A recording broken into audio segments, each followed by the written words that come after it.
Hello, everyone, and welcome to the webinar, The Stakes for Innovation Leaders in the U.S. Election.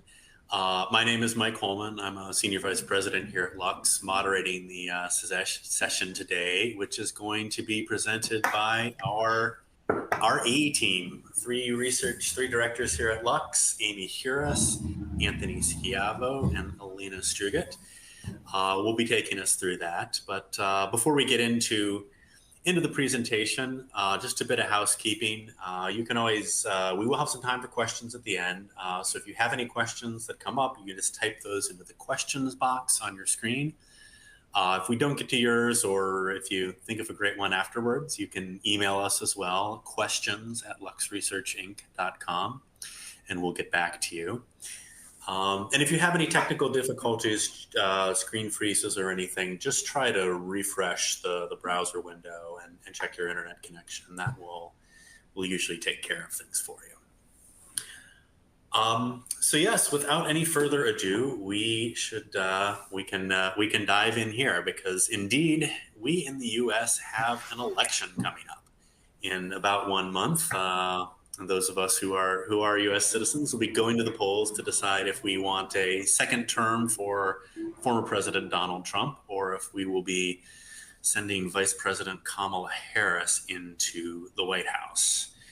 And as is traditional in the U.S., people are saying that this is the most important election of our lifetime. This is a cliche of the political coverage in the U.S. People say this about every election. But I think when it comes to innovation leaders, there's at least a case for it. I won't try to defend this all the way, but we have seen recently in Joe Biden's administration really significant new industrial policies like the Inflation Reduction Act and the Chips and Science Act. And we've seen actually in Trump's first term and continuing into Biden's really significant actions on trade. And it's been shaping the opportunity landscape for businesses and innovation leaders more significantly, I think, and in some very, very different ways than we've often seen in the past. And the future outlook for those policies and for the opportunities that they're creating or impacting is going to be affected by the outcome of this election. So it is something that, if it's not the most important, I think it is very important for innovation leaders to be thinking about the consequences and the impacts it could have from those two different prospective incoming administrations. And so we've been thinking about that a lot at Lux. We've been talking about it with our clients, and we've been doing research.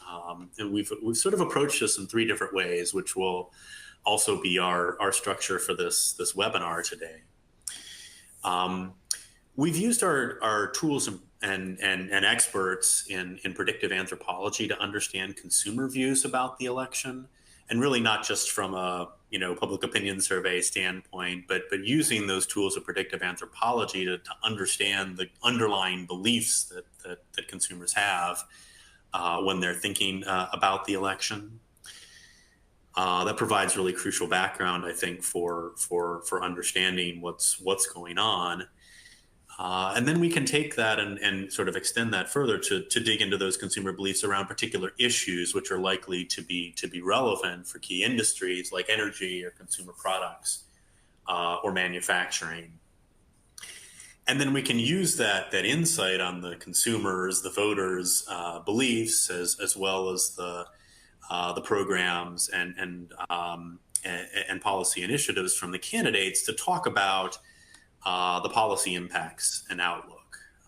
We certainly won't be able to predict with any great certainty what exactly will happen policy-wise in a Trump presidency or a Harris administration. But we can talk about the possibilities, the likely contingencies that innovation leaders might need to be thinking about and planning for.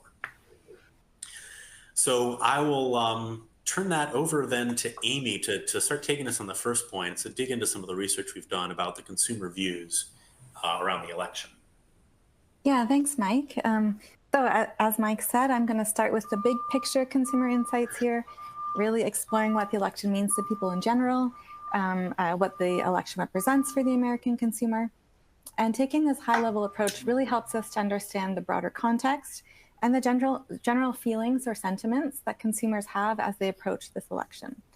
So we've identified the top 4 meanings that consumers associate with this upcoming election, and we've ordered them based on relevance, with the first theme being relevant to the highest number of consumers and the last theme being relevant to the least. And I'm going to give a broad overview of each of these, but if you're interested in more detail, you can check out our in-depth research reports that have been written by Dr. Jarrett Ruminski, a senior anthropologist on our team, and they're available for all of our predictive anthropology subscribers. Okay, so let's dive in here to the first one, safeguarding democracy. Over 74 million American consumers are concerned about this issue. When we look at their conversations, we see consumers see the 2024 presidential election as a referendum on American democracy itself. People across the political spectrum feel that democracy in America is under threat, and they believe the outcome of this election will either put democracy at further risk or help to preserve it. So we see they're talking about external threats like foreign interference or influence in the election, as well as internal threats, including the erosion of trust and the democratic process in the United States. So they're not only questioning whether they can trust the results of the election, but whether the losing side will accept the results and allow the peaceful transfer of power. If we move on to the second one here, increasing divisiveness. And this microculture or area of conversation is relevant to just over 53 American consumers here. And again, we see consumers view the 2024 election as a really heated contest that is fueled by division.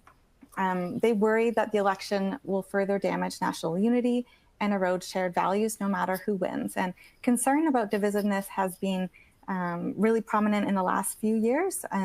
It's not something new, and they think that this division is likely to continue long after the election is over. So we see their concern that the focus on this election has been on divisive personalities, so Trump versus Harris, including personal attacks, or political debates focusing on hot-button issues like abortion or gun rights, instead of focusing on policies that would benefit and unify the whole country. And on a personal level, we also see many consumers are worried that their political differences will damage their relationships, as people are more willing to cut ties with family, friends, and even partners over their strongly held political opinions. So this is an election that really hits close to home for consumers. It's an issue that hits close to home.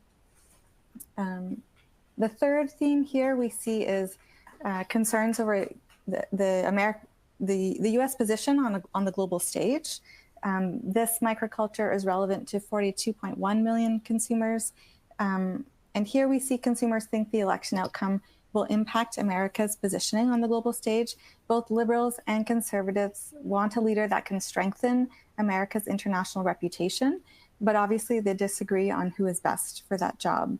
So when we dive into those conversations, we see that Harris supporters really worry that Trump's re-election would damage America's image as a beacon of democracy, given that he tried to overthrow the results of the 2020 election. They're also concerned that he might solidify ties with Russia, reduce support for Ukraine, embolden Israel's right wing in the war on Gaza. So it will have an impact on the international alliances that the U.S. has.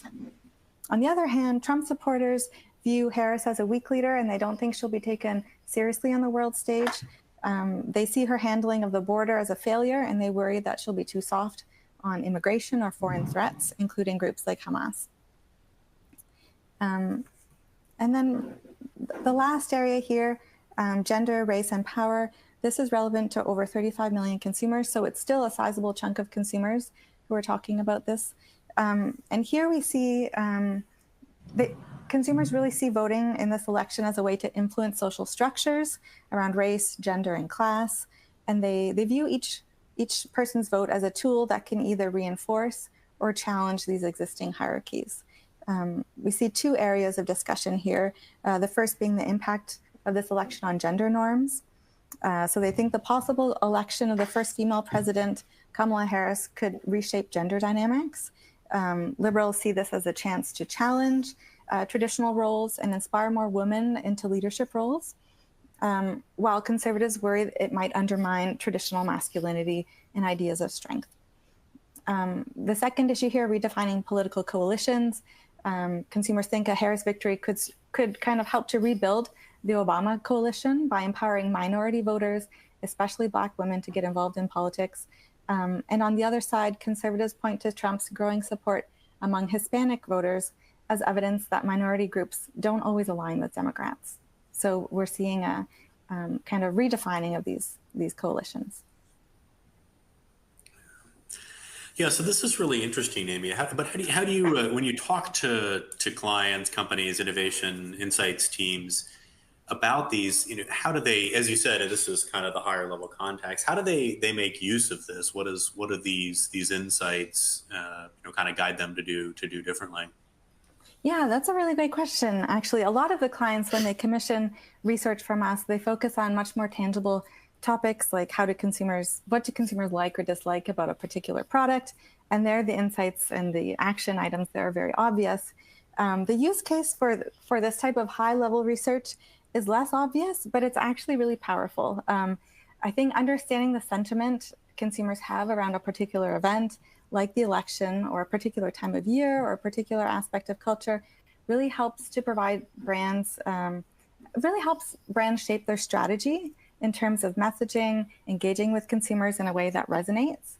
It also helps with risk management. So if a client is considering taking a strong stance on a particular issue, they not only want to understand what consumers who agree with them will think, they also want to get a sense of what backlash might they face from consumers who disagree. So if we think about that theme that I just talked about on divisiveness, taking a strong stance on a hot button issue, like gun rights, for example, is likely going to result in backlash, right? Because consumers have strong conflicting opinions on that issue. But the one thing that unites consumers in that space across the political spectrum is a desire for more unity, and it is a desire for more connection, right? So this sort of approach, this high-level research, can help clients identify ways to connect with consumers across the spectrum. Also recognizing that that theme of safeguarding democracy is relevant to a large number of people across the political spectrum, again, means that any client that's interested in encouraging to get out to vote, that's going to be valued by a wide variety of consumers and is not going to be a controversial move. Right.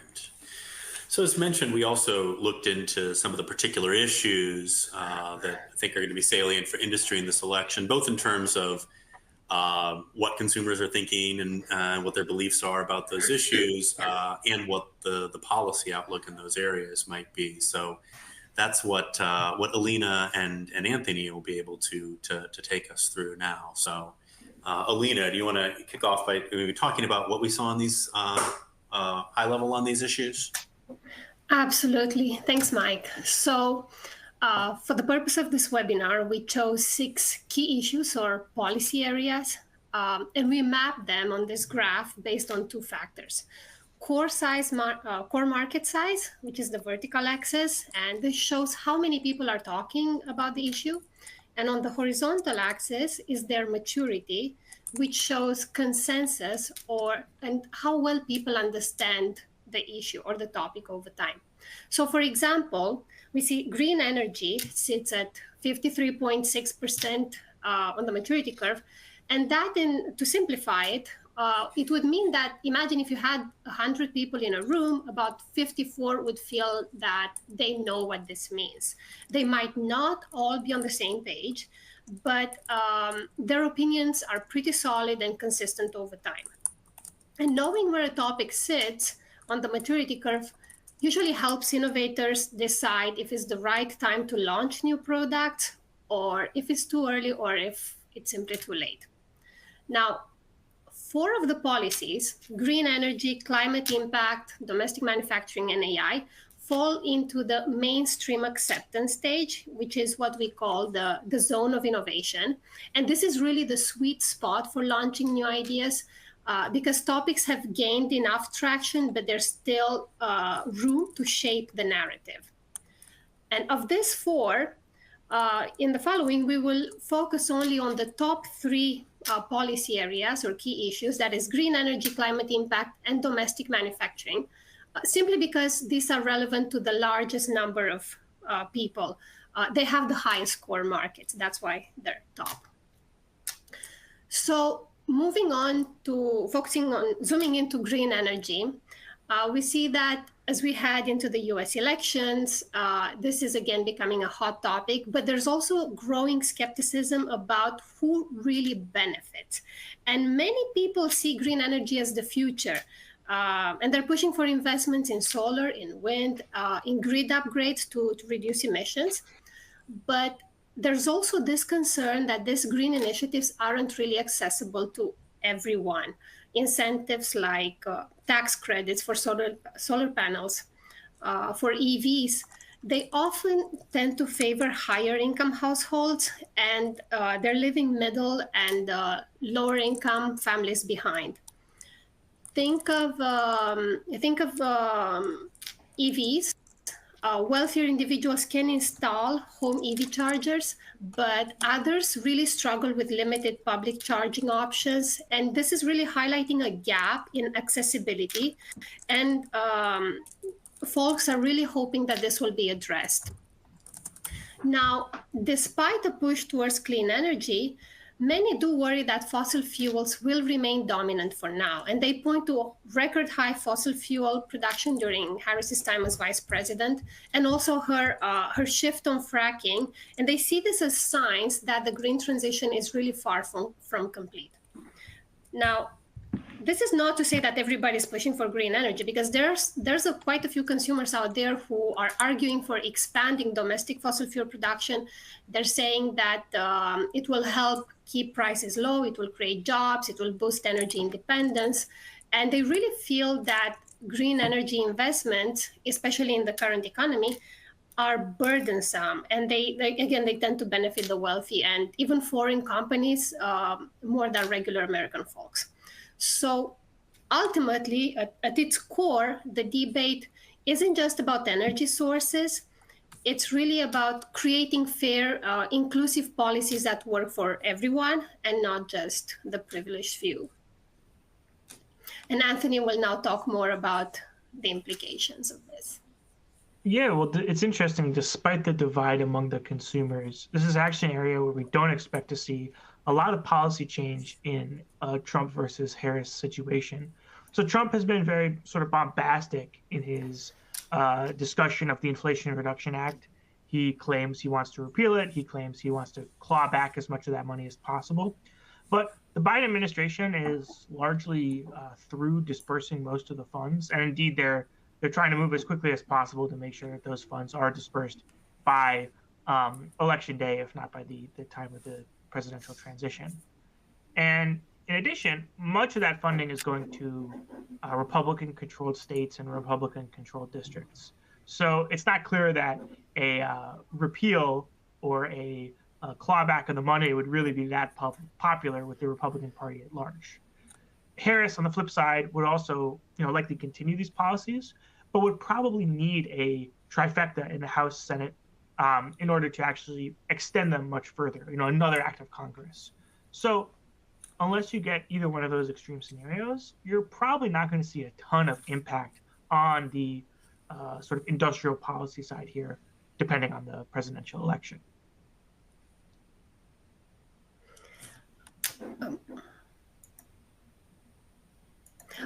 Moving on towards manufacturing, this is actually something that most Americans agree on.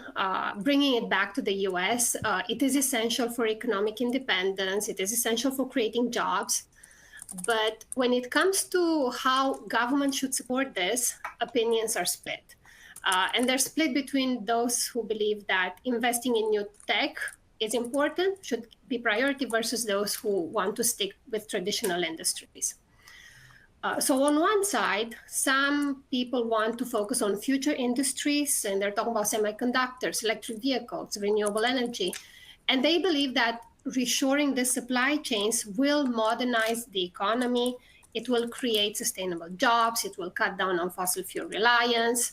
So for them, government investments and tax breaks in clean energy are really key when it comes to driving innovation and building a greener future. But on the flip side, others are all about reviving traditional industries like steel, coal, oil, and they see these sectors as crucial for energy independence, for job security, especially in areas that have long relied on them. And this consumers support an America First approach. They're backing tariffs on foreign goods to protect US industries. They're pushing for tax cuts in oil and gas and mining just to keep energy prices low and secure the economy. And this divide also shapes the types of jobs that each group envisions. Supporters of new tech want government to back the green economy, which they see as a chance to create future-ready jobs.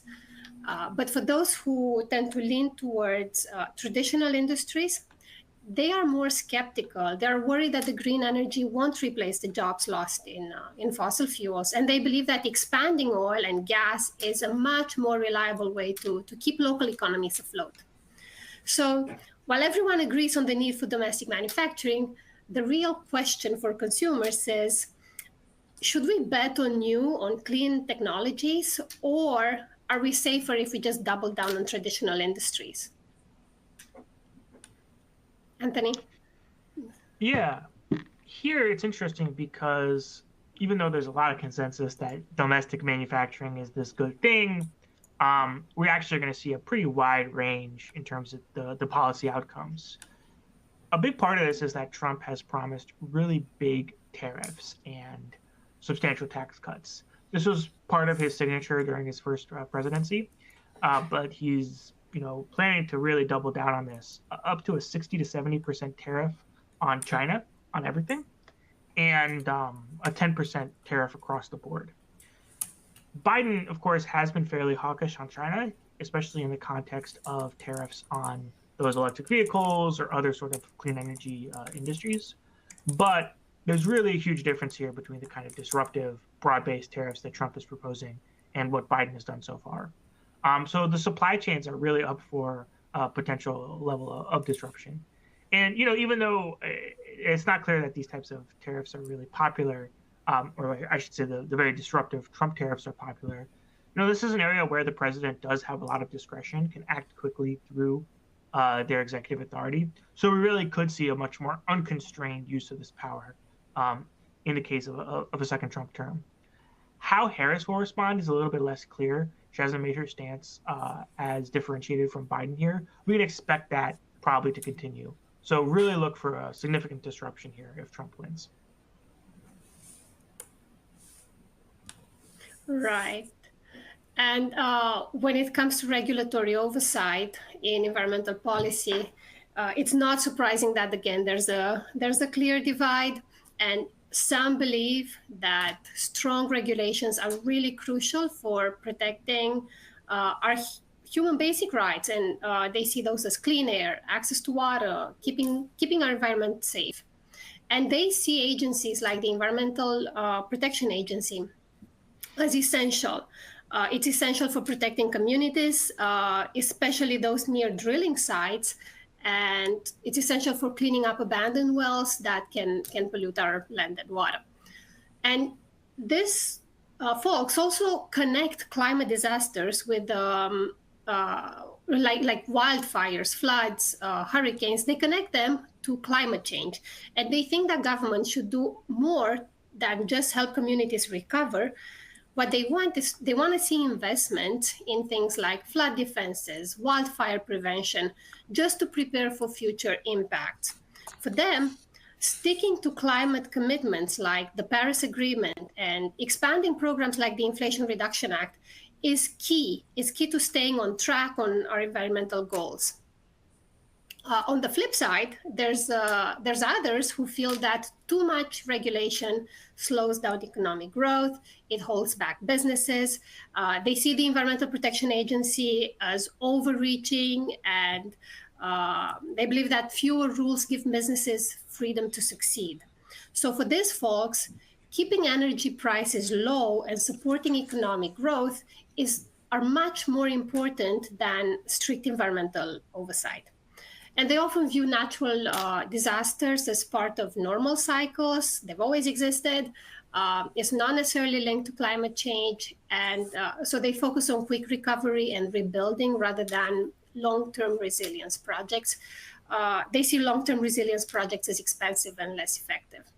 So this debate really highlights a core question about the environmental role, which is, should we prioritize proactive climate measures and stricter regulations, or should we focus on economic growth with fewer constraints? And this is really a key issue that's shaping the future of US climate policy. Let's see what Anthony believes about all this. Yeah, this is really where I see probably the biggest differences and maybe even the most impact. So Trump, pretty high profile, very aggressive deregulatory stance, taking aim at the EPA, a number of other government agencies, with a focus of really stripping out regulations, even long-standing regulations.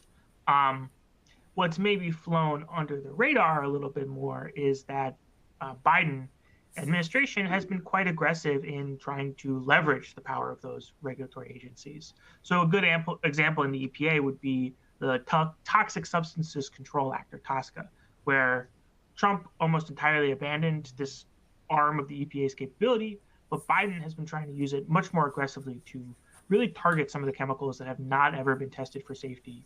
Things like, for example, vinyl chloride monomer after the East Palestine disaster. So just in the near term, you have a very different style of using these agencies. And then in the long term, of course, you have the question of the Supreme Court. The current conservative 6-3 court has taken a very deregulatory and a very limited view of the powers of agencies like the EPA. If Harris wins, it's entirely possible we move back to a 5-4 or even flip the court, depending on retirements and other potential impacts. Whereas if you have a second Trump presidency, you'll almost certainly really lock in that conservative Supreme Court for a long time, another generation, if not longer. So that will really limit the long-term scope of what's possible at all through agencies like the EPA. So here, I just think you have such huge divergence in both the near and long-term impacts. And this will really, create or destroy markets for things like alternatives for PFAS, recycling technologies, water treatment, even novel chemicals and materials. So it's hugely important. Yeah, and that flows out of exactly as Alina said, those very divergent philosophies and views from the supporters on those sorts of issues. So I think just to wrap up and highlight a few of the key takeaways, I think there's a real value as we've seen in understanding the ways that that consumers are thinking about the elections, the beliefs that they have around it, particularly that concern about divisiveness and the desire for connection. And helping brands to kind of think about their overall positioning and messaging.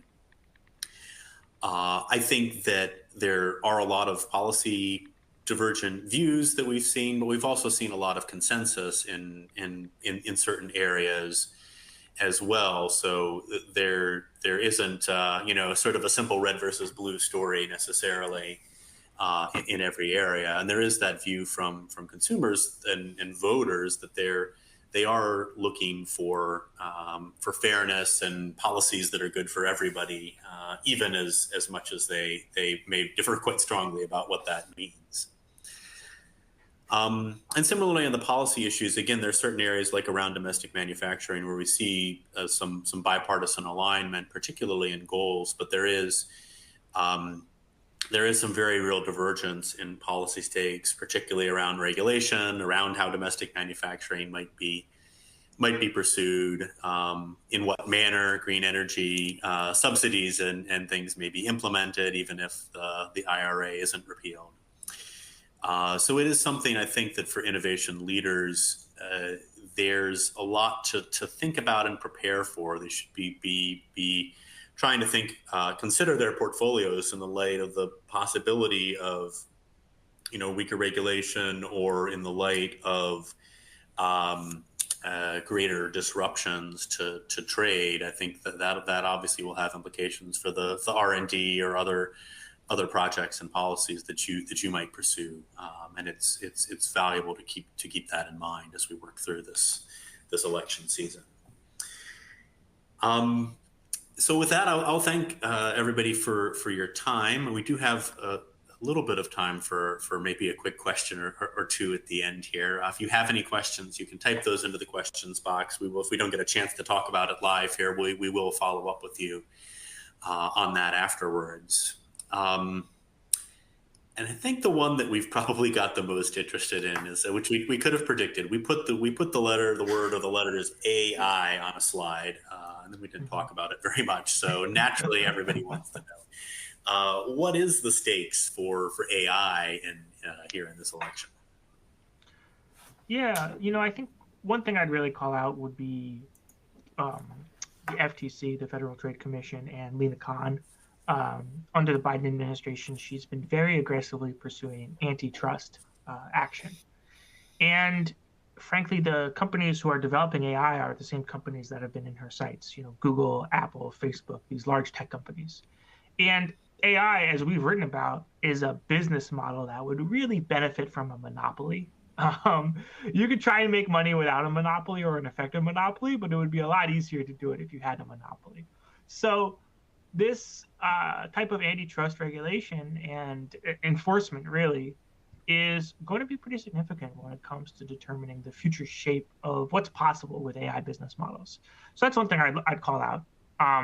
It's not clear that either administration would take a strong stance on regulating AI further, however. Certainly not the Trump administration with their deregulatory stance, but the Biden administration's principles on AI are maybe a good first step, but not much to write home about. And it's not clear that Harris would go further. Also, when it comes to consumers and AI, what's top of mind is jobs. And people know that AI is likely to replace jobs, and they are asking they want to see better initiatives to prep the workforce for AI-driven roles.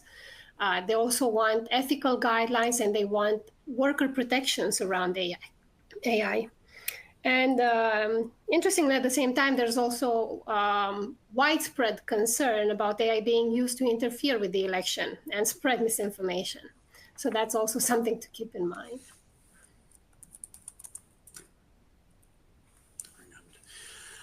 All right. Well, I think we're about out of time here, but I want to thank you all for joining us. You will receive an email after this, the slide presentation and the recording for all the attendees.